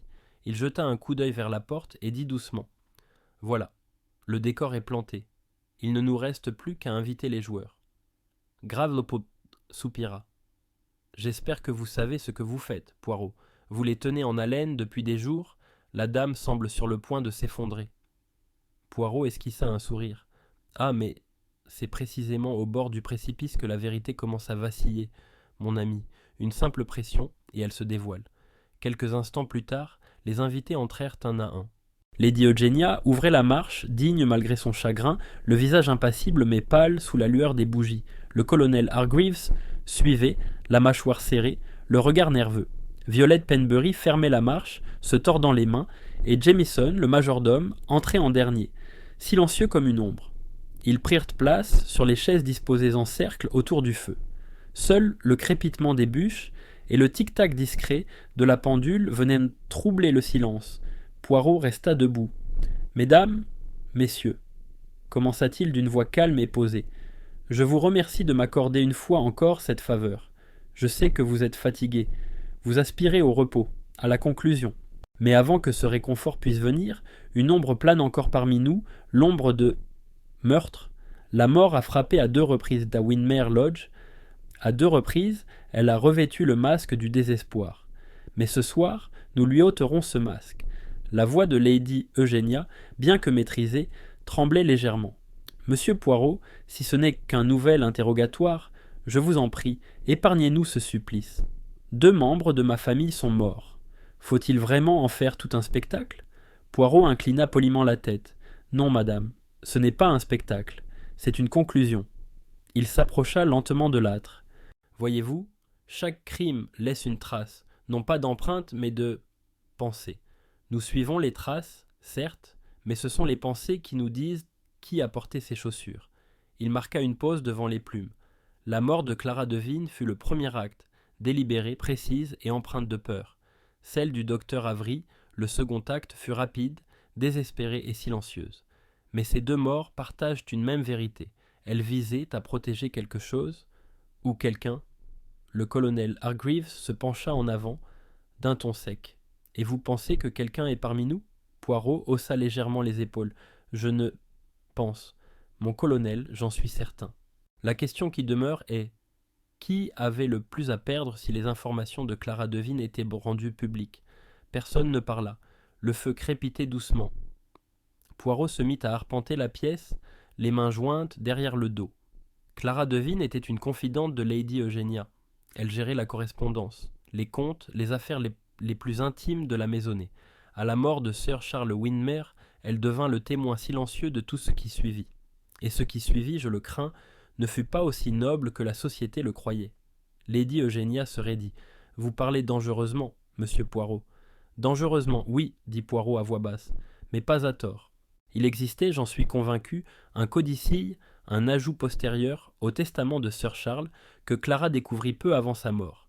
Il réorientait une partie de l'héritage vers un bénéficiaire non identifié. Et c'est là, mes amis, que les ennuis ont commencé. » Violette laissa échapper un petit cri étouffé. « Vous voulez dire qu'elle faisait chanter quelqu'un » Poirot hocha gravement la tête. « Exactement. Clara Devine, malgré son apparence pieuse et consciencieuse, n'était pas sans ambition. Elle cherchait de l'argent en échange de son silence, mais elle a sous-estimé l'ampleur de ce qu'elle avait trouvé. » Le colonel Hargreaves fronça les sourcils. « Et le docteur, quel est son rôle dans tout ça ?» Le bon docteur, répondit Poirot, était l'intermédiaire. Il avait rédigé le document des années auparavant, sous les ordres de Sir Charles. Lorsque Clara l'a confronté, il a compris le danger. Mais avant qu'il ne puisse détruire le document, avant qu'il ne puisse défaire ce qu'il avait fait, il a lui aussi été réduit au silence. L'inspecteur Graves intervint, d'une voix basse, « Par la même main. » Poirot inclina la tête. « Exactement. La même main qui portait à la fois l'affection et la peur. » Il se tourna lentement vers Lady Eugénia. « Madame, à la mort de votre époux, vous avez hérité de ses biens, mais aussi de ses dettes. Il y a eu des irrégularités, des placements malheureux, et pour préserver votre fortune, vous avez fait appel à ceux qui maîtrisaient l'art de la dissimulation subtile, dont le docteur Avery, n'est-ce pas ?» Ses lèvres s'entr'ouvrirent, mais aucun son ne sortit. « Voyez-vous, poursuivit Poirot d'une voix douce, Clara Devine a appris que le domaine avait été sauvé, non par sagesse, mais par falsification. Le codicille n'existait pas pour distribuer votre fortune, madame. Il existait pour légitimer ce qui avait déjà été pris. Une fiction destinée à protéger la réputation de votre défunt mari et votre propre position. » Les yeux de Violette s'écarquillèrent d'horreur. « Vous voulez dire que tout était faux ?» Poirot écarta les mains. « Absolument. Lorsque Clara a menacé de révéler la vérité, on lui a administré du poison sous couvert d'un sédatif. Et lorsque le docteur, rongé par la culpabilité, s'apprêtait à avouer, il a lui aussi été exécuté. » Lady Eugénia se leva brusquement de sa chaise. « Ça suffit. Je ne veux plus entendre ces inepties. » Le regard de Poirot se durcit, mais son ton demeura calme. « Vous allez m'écouter, madame, car c'est la vérité. La plume laissée sur le couvercle du cercueil, c'était votre erreur. Vous l'avez utilisée comme un symbole, croyant créer de la poésie à partir de la mort, comme vous l'avez fait en lisant Tennyson avant l'incendie. Mais la poésie, madame, a un rythme. Et dans votre rythme, j'ai perçu une dissonance. » Ses mains tremblaient. « Vous n'avez aucune preuve. »« Ah, mais si, répondit Poirot d'une voix douce. Dans les cendres du bureau du docteur Avery, j'ai trouvé le seau de cire des armoiries de Windermere, fondu, mais suffisamment intact pour porter une lettre « dans ». Et en dessous, de faibles traces d'écriture qui n'étaient pas celles du médecin, mais les vôtres. Le silence qui suivit était suffocant. Seule l'horloge le rompait, un lent tic-tac après l'autre. Lady Eugénia chancela, agrippée au dossier de sa chaise. Un instant, on crut qu'elle allait s'évanouir, mais elle se reprit, la voix brisée. « Il nous aurait tous ruinés, » murmura-t-elle. « Charles a tout laissé en ruine. Les dettes, la fraude, personne ne doit jamais le savoir. Clara a trouvé les papiers, elle voulait de l'argent. Je voulais seulement lui faire peur, pas... Sa voix s'est brisée. C'était censé être inoffensif. Juste une gorgée pour la calmer. Elle en a pris trop. Poirot ferma brièvement les yeux, murmurant « Toujours, cela commence par le mensonge de la miséricorde. » Elle le regarda désespérément. « Et le médecin ? Il m'aurait dénoncé. Après tout ce que j'ai fait pour protéger cette famille. » Le ton de Poirot s'adoucit, mais ses paroles restèrent inflexibles. « Vous l'avez donc empoisonné, lui aussi. Mais voyez-vous, madame, la culpabilité laisse une trace infime. On ne peut enterrer sa conscience sous la soie et les convenances. Elle finit toujours par ressurgir, comme la plume que vous avez laissée derrière vous. » Les larmes lui montèrent aux yeux. Abattue, elle s'affaissa sur sa chaise en murmurant « Je l'ai fait pour le nom. Pour Winmer. » Poirot inclina légèrement la tête. « Pour le nom, peut-être. Mais les noms, madame, ne sont que poussière s'ils ne reposent pas sur la vérité. » L'inspecteur Graves s'avança et posa une main lourde sur son épaule. « Lady Eugenia Winmer, je dois vous demander de me suivre. » Elle se leva, sans protester, le visage pâle, mais impassible, comme une statue de glace. En passant devant Poirot, elle le regarda avec une expression étrange et mélancolique. « Vous me prenez pour un monstre, monsieur Poirot ?» Il secoua doucement la tête. « Non, madame, juste un être humain. » Quand elle fut partie, la pièce sembla expirer. Violette se mit à pleurer doucement, le visage enfoui dans ses mains. Le colonel Hargreaves fixait le feu, les lèvres serrées. Poirot resta longtemps silencieux, puis prit les 2 plumes posées sur la table. Il les tint à la lumière, fragiles, pures, immatérielles. « 2 vies, murmura-t-il, chacune emportée par la peur, et la peur, semble-t-il, est le fardeau le plus lourd de tous. » Il rassembla les plumes dans une petite enveloppe et la scella soigneusement. Puis, se tournant vers l'inspecteur, il dit calmement « Mon travail est terminé. » Dehors, les derniers rayons du jour disparurent à l'horizon, et la maison de Winmer se dressait à nouveau dans le silence, vide, résonnante, et purifiée par le chagrin. Chapitre 10. La réflexion finale. Une quiétude pesante s'était installée dans la demeure de Winmer Régnier. La tempête des révélations et des accusations s'était apaisée, laissant derrière elle un silence délicat, comme si les murs eux-mêmes absorbaient le poids de la vérité. Dehors, la brume qui avait persisté toute la journée se dissipait lentement, dévoilant les jardins chargés de rosée et empreints de solennité, les haies aux allures de sombres sentinelles, témoins des événements qui s'étaient déroulés à l'intérieur. Hercule Poirot arpentait les couloirs d'un pas mesuré, le claquement de ses chaussures résonnant sur le parquet ciré comme un doux métronome. Il s'arrêta devant le portrait de Sir Charles Winmer, son regard perçant suivant les traits familiers du défunt maître. « Ah, mon ami, murmura-t-il, les vivants sont souvent moins nobles que les morts que nous vénérons. Pourtant, les morts, ils parlent si l'on sait les écouter. » Le salon, théâtre de l'ultime confrontation, était désormais plongé dans le silence. Les fauteuils étaient en tête soigneusement rangés. Le feu s'était éteint, ne laissant que des braises incandescentes, et sur la cheminée, les 2 plumes blanches reposaient dans la petite enveloppe que Poirot avait scellée après les aveux. Leur poids délicat semblait symbolique, un rappel de vis brisés, de peur et de conscience. L'inspecteur Graves entra, son manteau humide de la fraîcheur du soir. Il regarda Poirot, l'expression mêlant admiration et épuisement, et bien Poirot, c'est terminé. Lady Eugenia est en détention, et j'imagine que justice sera faite. Mais je n'arrive toujours pas à y croire. Elle a tué 2 personnes, des membres de sa propre maisonnée. Pourquoi ? Par orgueil ? Poirot esquissa un sourire en repoussant une mèche rebelle de son front. Mon cher ami, ce n'était pas simplement de l'orgueil, c'était de la peur d'être démasqué. La peur, alliée à l'amour, du nom et de la réputation, est plus puissante que n'importe quel poison. Elle empoisonne l'esprit bien avant d'atteindre le corps. Graves secoua la tête en s'approchant de la fenêtre. J'ai vu de l'avidité, de la jalousie, de la vengeance, mais ça, c'était différent.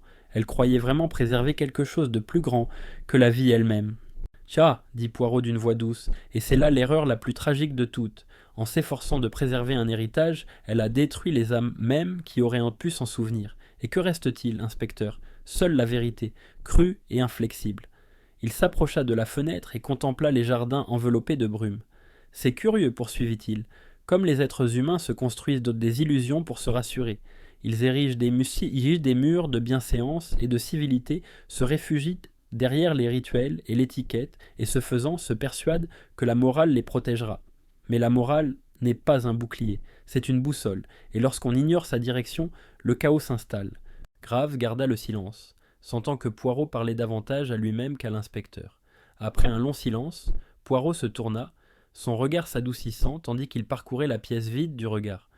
Je pense souvent aux vies que nous influençons, inspecteur. Clara devine, le docteur Avery, leur mort n'était pas absurde, et pourtant elles auraient peut-être pu être évitées. Pourtant, dans chaque acte, dans chaque instant de choix, on peut voir les petites cellules grises qui à l'œuvre, l'esprit qui décide, qui calcule, tandis que le cœur tremble. L'inspecteur fronça les sourcils. Vous le présentez comme presque poétique. Les lèvres de Poirot esquissèrent un léger sourire. Poétique. Oui, car toute la vie, même ses actes les plus sombres, a son rythme. Il y a une logique, une raison. Et lorsqu'on observe attentivement, lorsqu'on écoute le murmure de la conscience, on peut le percevoir. C'est pourquoi la plume, cette délicate plume déposée sur le couvercle du cercueil, n'est pas seulement un symbole de mort, mais un signal, un message du cœur, même quand la langue reste muette. Il marqua une pause, se dirigea vers la cheminée et prit l'enveloppe contenant les plumes. Je les remettrai aux autorités avec mon rapport, ce sont les preuves ultimes, petites, légères, mais lourdes de sens. Elles nous pètent, elles nous rappellent que le plus petit détail, observé avec attention, peut éclairer le plus grand mystère. Grave l'observa, la curiosité mêlée d'admiration. Vous semblez toujours trouver le moindre indice, celui que tout le monde néglige. Comment faites-vous ? L'expression de Poirot devint pensive. Il ne s'agit pas d'une simple observation, mon ami. Il s'agit d'empathie, de comprendre l'âme humaine. Il faut étudier les comportements, les hésitations, l'orgueil, la peur, les yeux, les mains, le ton de la voix, tout trahit ce que le cœur cherche à dissimuler. Les petites cellules grises, elles, travaillent de concert avec la conscience, révélant les schémas cachés sous le mensonge. Il déposa les plumes avec précaution, comme s'il manipulait un objet sacré. Et pourtant, malgré toute cette compréhension, je ne suis pas assez arrogant pour affirmer que nous maîtrisons le destin. Nous l'observons, nous l'interprétons, et parfois, nous prévenons la tragédie. Mais les êtres humains, ils demeurent imprévisibles. Leurs passions, leurs peurs, leurs ambitions, autant de force qu'aucune logique ne saurait contenir pleinement. Grave hocha lentement la tête, absorbant le poids des paroles de Poirot. Et Lady Eugénia, demanda-t-il finalement, pensez-vous qu'elle comprendra un jour le mal qu'elle a causé ? Le regard de Poirot s'adoucit, presque avec regret. Peut-être, avec le temps. Mais comprendre ne change rien au passé. Et parfois, la leçon la plus tragique est que la compréhension arrive trop tard. Pourtant, il faut espérer. Les êtres humains sont capables de remords, et même dans les actes les plus sombres, il existe une possibilité de rédemption, sinon dans le monde, du moins au sein de l'âme. Il se dirigea vers la porte d'un pas mesuré et s'arrêta un dernier instant pour jeter un dernier regard à la pièce. « Windermere Lodge guérira », dit-il doucement.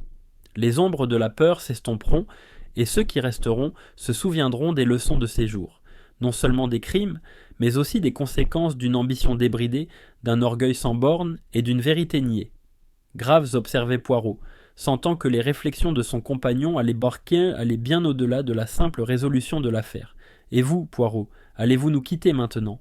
Poirot sourit, ce sourire calme et précis du détective belge. « Oui, inspecteur, ma mission est accomplie.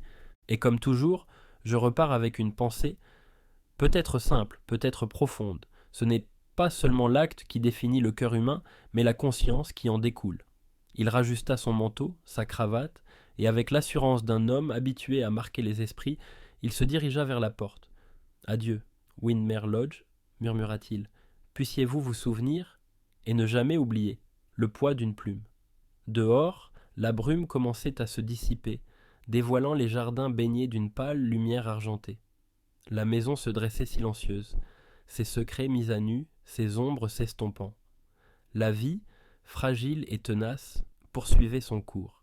Et tout là-haut, les premières étoiles du soir scintillaient faiblement, comme témoins de la fin d'un chapitre, du délicat équilibre de la justice et du triomphe silencieux de la vérité.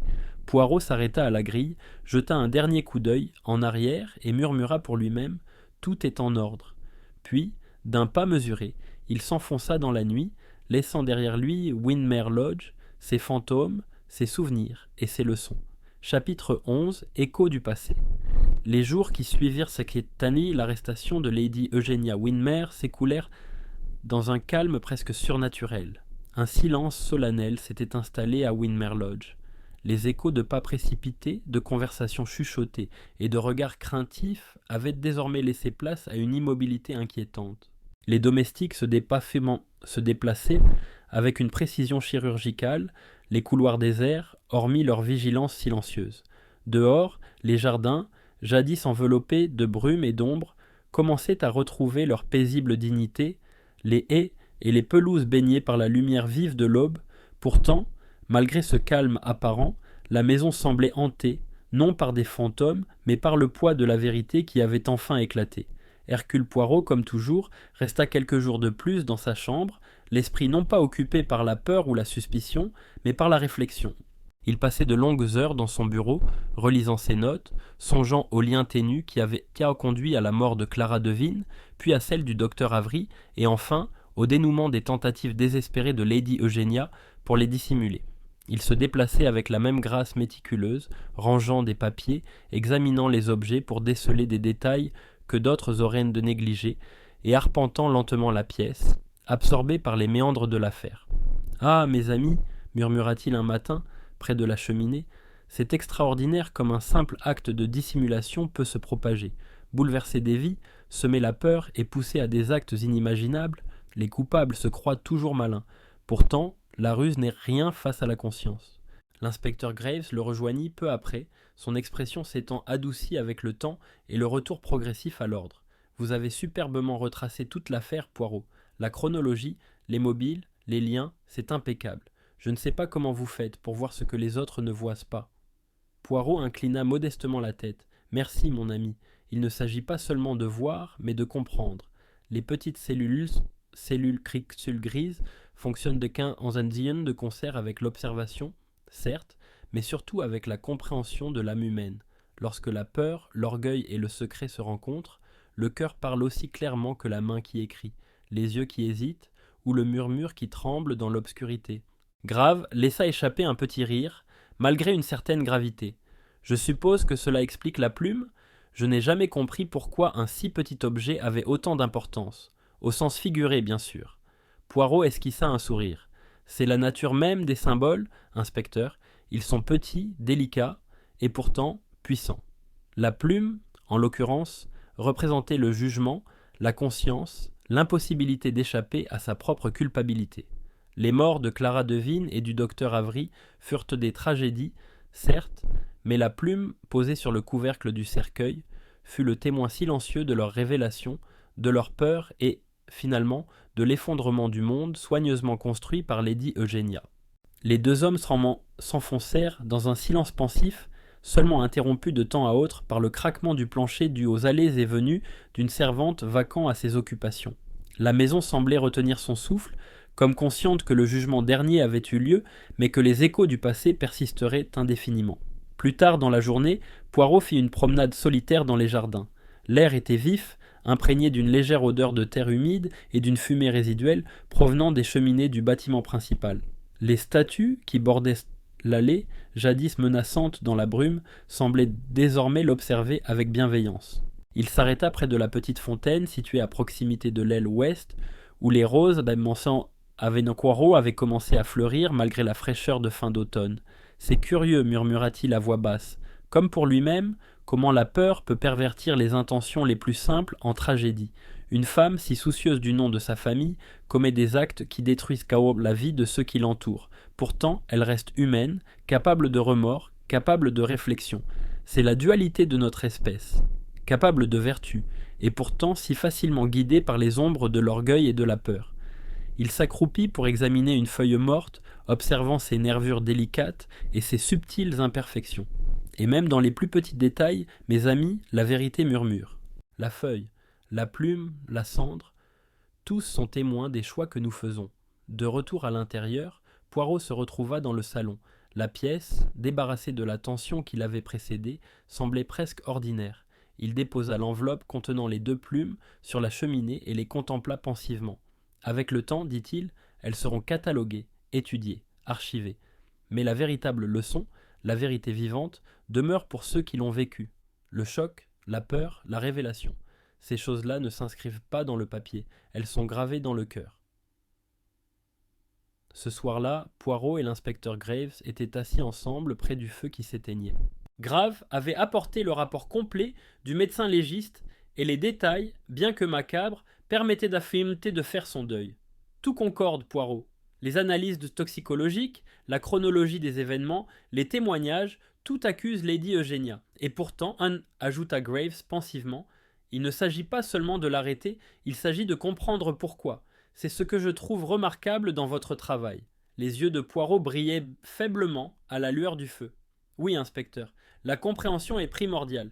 Sans comprendre les motivations et la psychologie, on arrête un corps, pas la vérité. La loi s'intéresse aux actes, l'esprit s'intéresse à leurs origines. Voilà la différence entre la justice et la procédure. Graves se laissa aller en arrière, expirant lentement. Et les autres, le personnel de maison, les employés, vont-ils se remettre de ça ? Le temps guérit la plupart des blessures, dit Poirot d'une voix douce. La peur laisse des traces, mais elle est aussi source d'enseignement. Ils iront de l'avant, peut-être plus prudents, peut-être plus réfléchis. Et peut-être, en repensant à ces jours, comprendront-ils la fragilité de la confiance et le poids des moindres tromperies. Poirot marqua une pause, le regard absent. Quant à Lady Eugenia, elle méditera sur ses choix durant sa détention. L'isolement a quelque chose d'étrangement bienfaisant. L'occasion de se confronter à soi-même sans distraction. J'espère qu'elle comprendra les conséquences de sa tentative de plier la morale à ses exigences. Cette leçon, aussi dure soit-elle, pourrait bien racheter une âme. Graves secoua légèrement la tête, presque incrédule. Vous trouvez toujours le côté philosophique, Poirot. Je suppose que c'est ce qui vous distingue. Poirot esquissa un léger sourire. Peut-être, mon ami. Il ne suffit pas de résoudre le crime. Il faut aussi observer l'histoire humaine qui le sous-tend. Sinon, qu'est-ce que la déduction mécanique ? La véritable perspicacité exige compassion, réflexion et la patience.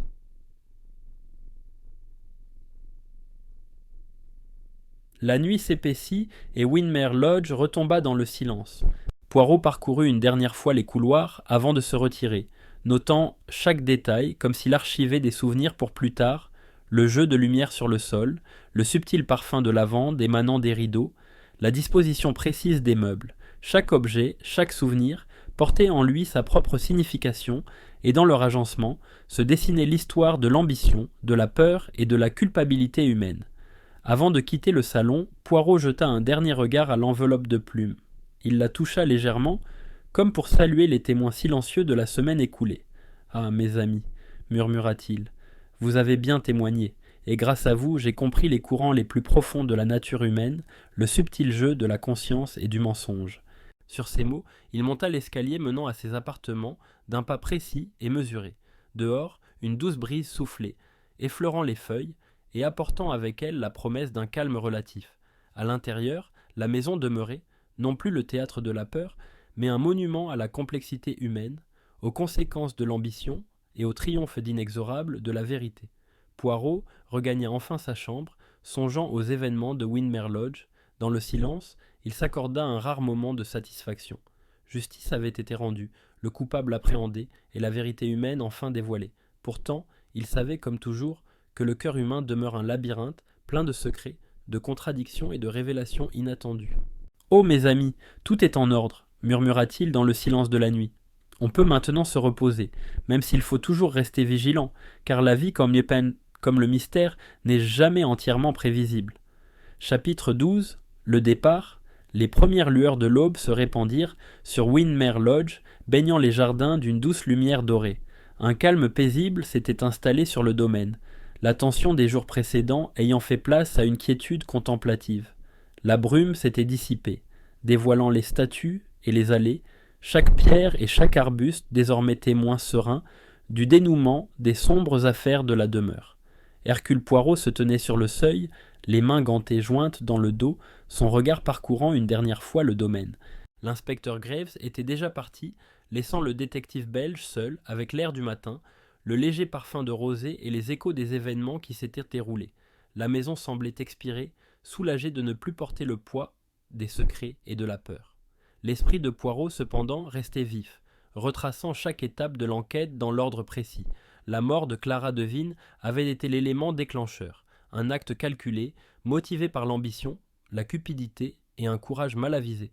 Le meurtre du docteur Avery suivit, une tentative désespérée de faire taire un homme dont la conscience était devenue trop pesante.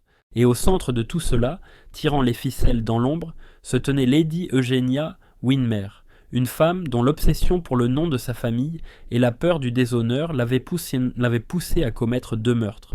Il esquissa un sourire, songeant aux indices subtils qui avaient révélé sa culpabilité.